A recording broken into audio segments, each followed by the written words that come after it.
At least once a day, someone asks me how long to do straw exercises or how often should they practice humming. So in this video, I am going to tell you when to practice, how often, and for how long.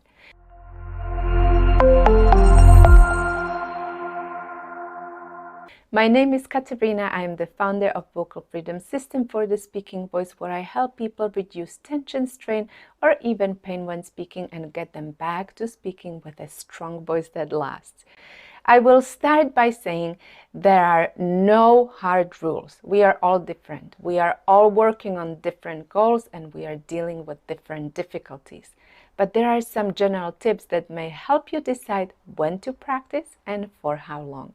Tip number 1, frequent and short.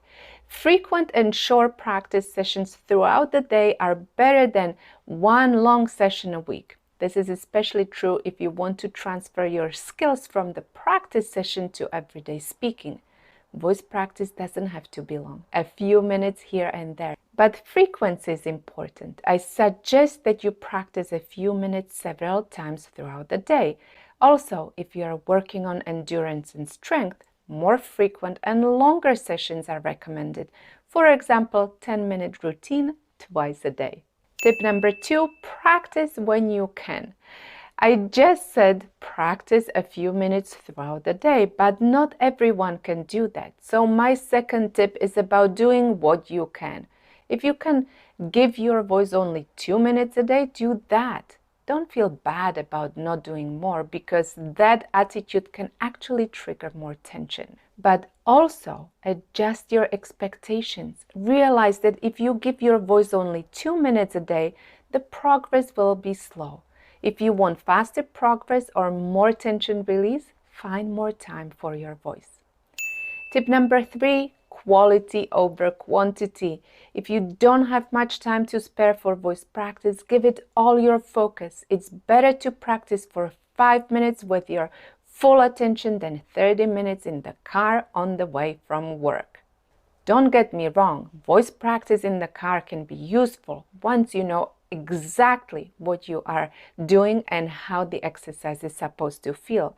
But when you are starting, it's better to find time and place where you can pay attention to what you are feeling when practicing. Tip number 4, more is not always best. How long should you practice? My answer, listen to your body. If you can do 10 minutes, do 10 minutes. If your voice and body is telling you that 5 minutes or even 30 seconds is enough, then do just that. Of course, if you are warming up for a highly demanding vocal task, a longer routine will be needed than when you are cooling down at the end of the day. Also, if you are dealing with vocal issues, you will need more time, either longer sessions or more frequent sessions to meet your voice needs. Tip number 5, consistency is the key. It is not really important how often and how long you practice, but how consistent you can be. Build a routine that you can do consistently, whatever that means for you. Is 1 hour long routine every day sustainable for you? Probably not. So create something that you can do daily. My most successful clients are the ones who are dedicated, consistent, and motivated. If you are lacking motivation and consistency, the results will come at a slower pace or not at all. Speaking about my clients, if you want to be part of our group coaching program where I teach you how to get rid of tension from the voice for good and get you back to speaking on a daily basis with a strong voice that lasts all day long without worrying about the voice and without spending valuable time on vocal exercises that do not work, click the link in the description to learn more about our program and apply to work with me. Stay in touch by subscribing or following, and check out other videos in this series about vocal practice. If you found this video helpful, click the like button and check out my other videos. I hope to see you soon. Bye!